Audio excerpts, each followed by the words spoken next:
the reality is the situation determined that this needed to be told to the public. You know, the Constitution of the United States has been violated on a massive scale. Now, had that not happened, had the government not gone too far and overreached, we wouldn't be in a situation where whistleblowers were necessary. I think it's important to remember that people don't set their lives on fire. They don't say goodbye to their families, actually pack up without saying goodbye to their families. They don't walk away from their extraordinarily comfortable lives. I mean, I made a lot of money for a guy with no high school diploma. And burn down everything they love for no reason. As Edward Snowden continues his globe-trotting ways around the globe, either seeking to save the free world from itself or skulking in the shadows as the nefarious traitor some believe he really is, there remain a number of starter questions about the man who would be important, such as how he slipped past the CIA vetting process in the first place. That and more to answer as we welcome into the MidPoint. From the pages of the Washington Examiner, Watchdog Reporter Kelly Cohen will sink her teeth into this and a whole lot more. Kelly, thanks again for joining us. Hi, thanks for having me. How are you? It's another day. It's another wonderful day where I don't have to worry because I don't think Edward Snowden has any dirt on me, at least at this point. Not yet. Thank you. But boy, you just made me feel a whole lot more comfortable. Thanks a whole lot, Kelly. Your article in the Washington Examiner was very interesting because this is a question that many people have asked. The CIA actually hired Edward Snowden, but there was another group that actually had to vet him. The CIA paid them a lot of money. They didn't do a very good job, I guess, did they? No, not at all. So, yeah, it's the U.S. Investigation Services, or USIS. They vetted Snowden, and they said he's good to go. But ironically, the federal government just handed him a $190 million contract to deal with immigration, to deal with the casework about immigrants coming to the U.S. So, they did a bad job. They've been under a lot of fire. They were under fire from OPM, but yet they just got a $190 million contract from the federal government to do what they failed to do with Edward Snowden. So. Now, the USIS, of course, they defend their position. They won the contract. They said, look, we did everything we could at this point. As you were looking at the story and digging into it, did you get the sense that they really did everything they could, or just maybe the minimum of what they were supposed to do to check him out? Well, they said that it was, if the USIS did, they vetted him correctly? Yes. I kind of got the hint that they kind of just did it. Well, with the problem, this is what piqued my interest. OPM found that one person over at USIS did 15,000 background checks in a month, which, that's impossible. And if you look at the records, it shows he was doing background checks, saying yes, yes, no, no, but mostly yes, to people one right after another, which means he wasn't looking into these. He or she wasn't looking into the people. So if OPM found one person was doing 15,000 checks in a month, then odds are they really didn't look closely enough with Snowden, or who knows who else they didn't look closely into.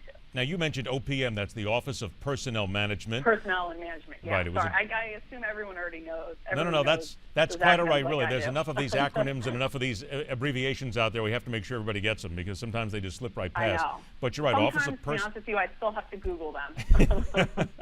That's why we're here. We're here to make sure that people don't have to Google them. That's why we do that. Exactly. So the Office of Personnel Management, June 4th report, 15,000 background checks in a month. And, of course, you said that is probably just literally impossible here.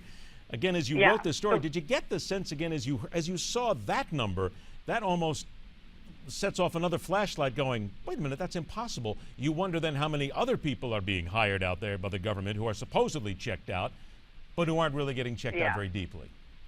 Yeah, it's just another way I sit around and question sometimes what the government is doing and who they're handing out their money. USIS has, I think, 100-plus federal contracts with, I think it was almost 100 federal agencies. So God knows what people are coming in and out, getting okayed or not okayed, mostly probably okayed not correctly because of them.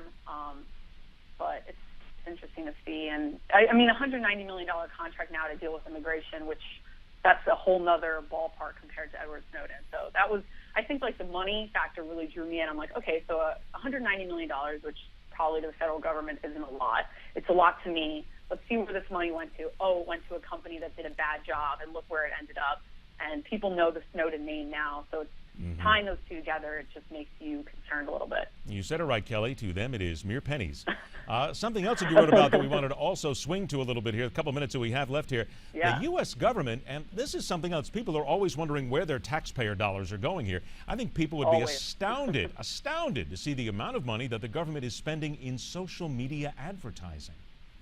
Yeah, so it's really interesting. I'm addicted to social media. I know I spend a lot of time on it. So I'm like, all right, it's just interesting to think what the federal government spends money on. And you can do basic searches on fedbizops.gov. That's where I found it.